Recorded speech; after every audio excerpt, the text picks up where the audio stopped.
It is guaranteed that by simply existing, one will experience hardship, adversity, and loss in life. There really is no way around it. And this is what makes life so fascinating, being able to find creative ways to navigate through these challenging times. My childhood was filled with nothing but fond memories. My parents worked tirelessly to provide a happy and loving home for me and my brothers. They showed up to every school play, gymnastics meet, and sporting event. We had traditions as a family, like making pancakes on Sunday mornings, watching my father play hockey on Wednesday nights, or enjoying Japanese New Year foods with my grandparents during the holiday season. Although I was close with both of my parents, I had a very special relationship with my father. We bonded over our mutual love for sports and adventure. He was young at heart, kind to everyone around him, and had an infectious smile that lit up any room that he walked into. Things in my life were great. I had a strong support system, I had a loving family, and I felt as though I had nothing to worry about. But during my final year of high school, my family received some devastating news. That little of the time would I know changed my life forever. I clearly remember this night. My parents sat my brothers and I down in our living room, and I knew something was wrong. My father proceeded to tell me that he had been diagnosed with a rare form of leukemia, and that he would be taking on the most aggressive form of chemotherapy. I felt like I'd been kicked in my gut and my world started moving in slow motion. I felt a rush of emotions. I was confused, shocked, and in disbelief. How could this happen to my father? What did this even mean? And would he be okay? I could not stop the tears from coming. The doctors told my father that the only cure to his cancer would be through receiving a blood stem cell transplantation. I learned that the donor must be a genetic match with the patient, just like barcode labels in the supermarket. Our immune system recognizes barcode labels on all of our cells. When a patient receives a stem cell transplant from a donor, it is important that the barcode labels from the patient and the donor match. There were no fully matched donors for my father within our family, and so the next step was to look on the Global Stem Cell Registry to find an unrelated donor, a stranger, somewhere in the world who is a match and who is willing to help. We were told that a donor is most likely to be a match with a patient from within one's own ancestral group. In my father's case, this meant that he was more likely to be a match with somebody who was Japanese. After a worldwide search in the stem cell registry, unfortunately, there were no potential donors for my father. The doctors told me and my brother that we would be considered the last resort as a half-match transplant for him. They explained that half-match transplants use a special kind of medicine, one that suppresses the patient's own immune system. I ended up being selected as a half-match donor for my father. When I received this news, I remember feeling so hopeful and relieved that maybe one day my father would return to how healthy he used to be. In March 2019, at Sick Kids Hospital, I received injections of a medication that increased the production of stem cells in my blood. I was then hooked up to a machine where my stem cells were collected. It was a 7-hour long procedure, but it was painless, and I had very few side effects. So few that I even went to school the next day. And at the very same moment, my father was just across the street at Princess Margaret Cancer Center. He was receiving full-body radiation in preparation for the stem cell transplant. And several days later, my family and I, we sat beside my father as we watched my stem cells drip into his arm via an IV. This day was filled with so much hope and gratitude that we had access to a healthcare system capable of saving my father's life. And following the transplant, not only did my father receive completely new blood from me, but he also took on my anaphylactic peanut allergy, something that he probably wasn't too fond of, considering he did occasionally enjoy a peanut butter and jam sandwich. He gave me this necklace that I wear every day to commemorate this moment. When he placed it in my palms, I knew what this gift symbolized: our unconditional love for each other and our unique newfound bond.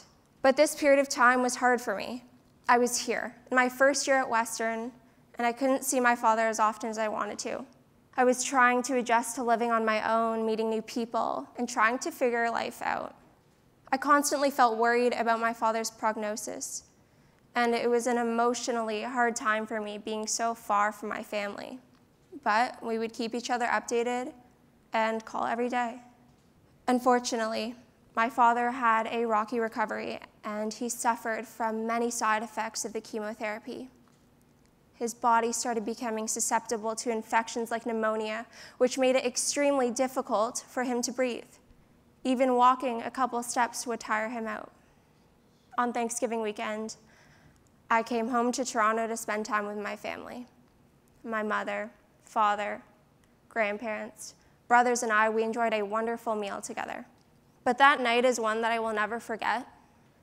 I woke up in the middle of the night to a loud thump in the ground, and I ran to the washroom to see my father unresponsive and shaking.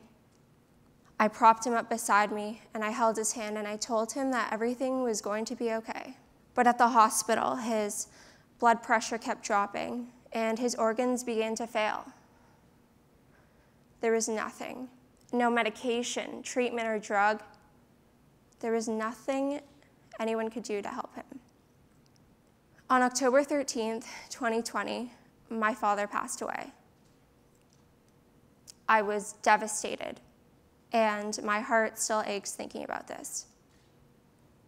You see, we are taught growing up that fundamentally every story has a beginning, a middle, and an end, and somewhere along there is a turning point. The point in the story that has the ability to change the trajectory of the outcome. This was my turning point. A chance to flip the page and to enter a new chapter. A chapter of my life where I'd promised to share my father's legacy as a means to help educate, inspire, and advocate for patients. I found a new sense of purpose. I decided that I was going to take matters into my own hands, a decision to create change. I knew that even if I could only help one person, that this would be worth it, but it spiraled into so much more.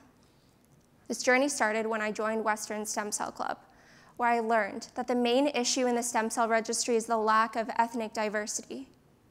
There was a disparity gap that shocked me. It turns out that nearly 70% of the registry is made up of European ancestry, and less than 30% is made up of non-European ancestry. And of that 30%, only 1% is Japanese. Now, this made so much sense as to why my father had such a difficult time finding a suitable donor, so I wanted to do something about this. I proposed the idea of speaking at different ethnocultural club groups on campus, where the attendance was large, and we could highlight this disparity gap. I also wanted to reach a younger crowd, so 5 of us made our way down to London Christian High School, where we spoke about this issue to students as young as 17. I wrote an article for Western's local newspaper, the Gazette, and I spoke on national news to amplify this message. One afternoon, I received an email from Dr. Carolyn Kay, a former history professor from Trent University. She told me that she stumbled across one of my articles, and she was on the same mission to bring awareness to this topic. She told me that she had been diagnosed with leukemia and that she received a stem cell transplant from a young man from Germany. I started to feel motivated to see this chain reaction, how by having the courage to share a vulnerable story, that this had a positive effect on others. Interacting with others with shared similar experiences, I knew that this was only the beginning. I gathered TikToks, infographics, and testimonials, some that I made myself, alongside others made from Asian students from different universities across the country, advocating for donation. And I packaged all of these multimedia resources into a campaign. This campaign was shared nationwide to help engage Asian people to donate. This brought me so much fulfillment. And all the while I kept thinking, is there any way that I can directly help a patient as an undergrad student? Well, one afternoon last November, I was online and I came across an article of 2 young twin girls, Misha and Zoe, who were diagnosed with a rare disease and they needed a stem cell transplant to survive. This disease made them highly susceptible to bacterial infections, which prevented them from doing normal everyday activities like going to the park. I knew that I wanted to run a stem cell drive for them. So I proposed this idea of running a 2-day stem cell drive to Western Stem Cell Club, with students hustling in through the basement of the main campus building, going to class or to the campus pharmacy, we would stop them and ask them if they had a minute to learn about stem cell donations. Students commonly asked me, "Does this procedure hurt? And how do I even register?" When I explained that registering only meant swabbing the 4 quadrants of your cheeks and that donating was painless for me, students were eager to join. This drive was a full circle moment. We recruited 208 students at Western. This meant 208 more chances for a patient to find a match. With positive responses to this work on campus, I quickly learned about the power that we all carry to bring about meaningful change within our communities. My father instilled many, many fundamental values in my upbringing that have allowed me to navigate through this chapter of my life. Optimism. I learned the power of optimism through seeing my father's attitude when dealing with the challenges that cancer presented. He lost his hair, his skin began to peel, flake, and change pigment, and people started to no longer recognize him. Although his physical appearance may have changed, his positive outlook on life never did. He found the silver linings in every situation, whether that was acknowledging the nurses who made him laugh or his ability to breathe better that day than the previous day. Gratitude. I remember this one time that I visited my father after school in the hospital, and he was so proud to tell me what he ate that day. It consisted of half a protein shake and a bit of fruit. A common side effect of chemotherapy was appetite loss, and for him, this was a big accomplishment. My father focused on the small victories. Moments like this remind me to have gratitude for the little things in life that we often take for granted. Resilience. Losing a parent when you're young or at any age is not easy. But one common thing amongst all humans is that we are all born and we will all eventually die. But it is how we choose to live our lives in between these 2 dates that we will be remembered for by others. I am just like any other university student, meeting deadlines, writing final exams, and trying to figure life out. But through these challenging moments, I remind myself of the times that my father demonstrated resilience. He once told me, "Lauren, we all have challenges and setbacks in life, but it is how you respond to them that shows your character. Like an elastic band, resilience represents the ability for something to spring back in shape. Mental toughness and grit. And this is how my father approached his time in the hospital and his life moving forward. Whether that was walking an extra lap around the hospital unit or riding the stationary bike in his room, he did everything that he could in his power to give him the best possible outcome. I want you all to leave this talk thinking about 2 things. The first is that if you are not already registered to be a stem cell donor, you should be. In my opinion, there's no better gift than being able to give someone else another chance to live. Second, and more importantly, it is to reflect on your own challenges and setbacks in your life and understand that you too can make these into turning points. Life is full of trials and tribulations. The only thing you can control is how you respond to them.